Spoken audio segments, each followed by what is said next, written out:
क्या दुनिया तीसरे विश्व युद्ध के मुहाने पर आ चुकी है? यह सवाल इसलिए क्योंकि धरती के एक हिस्से में बेतहाशा बारूद बरस रहा है। हर बीतते दिन के साथ युद्ध भीषण होता जा रहा है। दो मुल्क इस कदर जंग लड़ रहे हैं मानो एक दूसरे को मटियामेट करके ही मानेंगे। ये दो देश हैं, इजराइल और फिलिस्तीन, जिनकी वजह से सबकी जान सांसत में। हफ्ते भर से छिड़ी जंग में अब दुनिया के ताकतवर मुल्क लामबंद होने लगे हैं।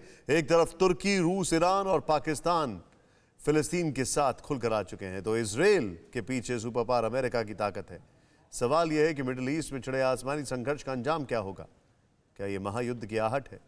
यह सुपर एक्सक्लूसिव रिपोर्ट देखें। एक धमाका और सब धुआं धुआं। आसमान से रॉकेट यूं बरसते हैं मानो सब कुछ तबाह करने पर आमादा हो। वक्त बेवक्त बारूद यूं बरसता है जैसे उसने बर्बादी की जिद ठान ली हो। दो मुल्कों के बीच जंग छिड़ चुकी है, भीषण युद्ध हो रहा है। आसमान से बेतहाशा आग बरस रही है और धरती के कोने में इंसानियत करा रही है। ये महायुद्ध है, ऐसा महायुद्ध जिसने धरती के कोने का जर्रा जर्रा थर्रा दिया है। दो मुल्क लड़ रहे हैं और दुनिया ने अपने मुताबिक मैदान चुन लिया है। मिडिल ईस्ट का मृत्युलोक, बरसता बारूद, अंतहीन शोक। इजराइल का इंतकाम, गाजा में गदर मच गया। ऑपरेशन महाबली, इस्लामिक वर्ल्ड में खलबली। गाजा में गुस्से की गाज, तीसरे महायुद्ध का आगाज। इजराइल और फिलिस्तीन की जंग उस मकाम पर पहुंच चुकी है जहां से आगे का रास्ता बेहद खौफनाक है। इजराइल ने ऐसा रॉकेट जाल फैलाया है कि हमास के लड़ाके हलकान हो चुके हैं। इजरायली फौज वेस्ट बैंक तक पहुंच गई है। वही हमास भी लगातार इजराइल के शहरों को रॉकेट से निशाना बना रहा है। इजराइल के प्रधानमंत्री बेंजामिन नेतन्याहू ने साफ कर दिया है कि ये जंग अब अंजाम पर पहुंचने से नहीं थमेगी। इजराइल जिस तरह से हमास के ठिकानों को निशाना बना रहा है, उससे यूं लगता है मानो इस बार उसने हमास का पूरा हिसाब बराबर करने का फैसला कर लिया है। हफ्ता भर होने को है तब से गाजा में ऐसा गदर मचा है जिसने बर्बादी की अंतहीन दास्तां लिख दी है। इजराइल और फिलिस्तीन के हमलों में 150 से ज्यादा लोग मारे गए हैं। मरने वालों में बुजुर्गों से लेकर बच्चों की भी बड़ी तादाद है। इजराइल हमास के ठिकानों पर 1000 से ज्यादा एयर स्ट्राइक कर चुका है। हमास तेल अवीव समेत इजराइल के कई शहरों पर रॉकेट दाग रहा है। हवाई हमलों के बाद इजराइल की फौज गाजा की सरहद पर टैंकों के साथ तैनात हो चुकी है। जमीनी युद्ध की अनहोनी से गाजा से हजारों लोग पलायन कर चुके हैं। जो लोग हैं वो भी बंकरों में छिपकर जान की सलामती की दुआ कर रहे हैं। ये विवाद दरअसल दशकों पुराना है। इससे पहले भी गाजा में कईयों बार इन दोनों मुल्कों के बीच में युद्ध होते रहे हैं, लेकिन हमास ने कई सालों बाद इजराइल पर इतना बड़ा अटैक किया है और यही वजह है कि इजराइल इस बार उसे बख्शने के बिल्कुल मूड में नहीं है। लेकिन सवाल यहां पर यह खड़ा होता है कि यह युद्ध आखिर कहां तक जाएगा? जिस तरह इजराइल हमास के ठिकानों पर बारूद बरसा रहा है, उससे तो यही लगता है कि वो फिलिस्तीन को मतियामेत करके ही दम लेगा। भीषण बमबारी से दोनों तरफ के कई रिहायशी इलाके खंडहर में तब्दील हो चुके हैं। खौफनाक बात यह भी है कि जंग भले ही इजराइल और फिलिस्तीन में हो रही है, लेकिन दुनिया की महाशक्तियां भी एक्टिव हो चुकी हैं। तुर्की, रूस, ईरान और पाकिस्तान ऐलानिया तौर पर फिलिस्तीन के साथ खड़े हो चुके हैं। वहीं अमेरिका, ब्रिटेन, फ्रांस जैसी ताकतें इजराइल के सपोर्ट में हैं। दुनिया के कई और देश भी लामबंद होने लगे हैं। अमेरिका के राष्ट्रपति जो बाइडेन ने इजराइल के प्रधानमंत्री बेंजामिन नेतन्याहू से फोन पर बात की और कहा कि इजराइल को आत्मरक्षा करने का पूरा हक है।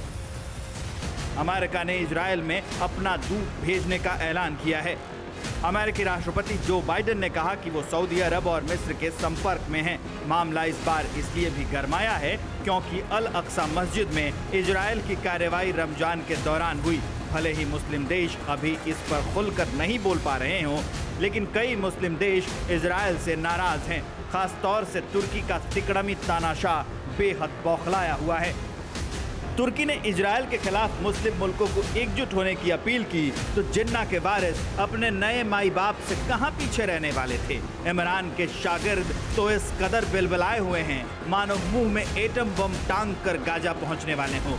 कहने में क्या जाता है। वैसे भी फ्रांस से लेकर फिलिस्तीन और लीबिया से लेकर लेबनान तक के मुसलमानों का खलीफा बनने के मुगालते में जिन्ना के वारिस ऐसी बातें करते रहते हैं। पाकिस्तान भले ही हमास पर बारूद बरसाए जाने से हलकान हुआ जा रहा हो, लेकिन इजराइल के सामने पाकिस्तान की बित्ती भर भी बिसात नहीं है। लेकिन एर्दोआन की सनक का असर नजर आने लगा है।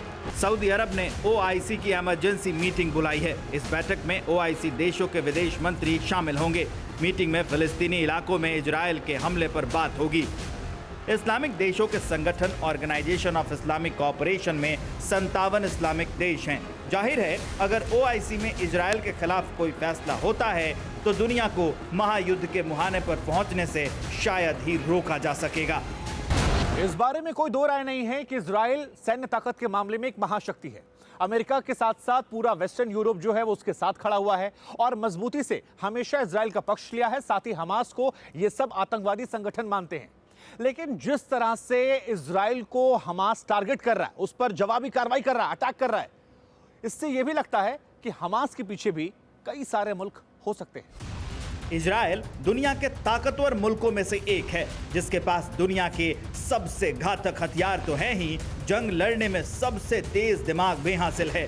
ऐसे ही माइंड गेम से इजराइल के कई डिफेंस फोर्सेस ने हमास के कई लड़ाकों को ढेर कर दिया। इजराइल ने मीडिया में गाजा पट्टी पर जमीनी हमला करने की बात फैला दी। खबर मिलते ही हमास के आतंकी टनल यानी सुरंग में जा छिपे। इसके बाद 40 मिनट तक इजराइल के 160 फाइटर प्लेन टनल्स पर बम बरसाते रहे। गाजा में वक्त बेवक्त इजरायली बारूद बरसता रहता है, जिससे बचने के लिए हमास ने इस तरह की कई सुरंगें खोदी हैं। इन सुरंगों को मेट्रो कहा जाता है। ये टनल जमीन से 150 फीट तक नीचे हैं। कई जगह इनकी लंबाई 4 किलोमीटर तक है। पहला टनल 2007 में गाजा पट्टी और मिस्र के बीच बना था, जिसका इस्तेमाल तस्करी के लिए किया जाता था। 2014 में इजराइल के साथ जंग के बाद से हमास लड़ाके इन्हें हथियार लाने ले जाने और इजराइल में घुसपैठ के साथ ही इजरायली सैनिकों को निशाना बनाने के लिए करते रहे हैं। इजराइल के सैनिकों को गाजा में ऐसी हर सुरंग का पता है, इसलिए पहले जमीनी हमले की खबर फैलाई गई और जब हमास के लड़ाके इन सुरंगों में छिपे तो सिर पर हजारों टन बारूद बरसा दिया।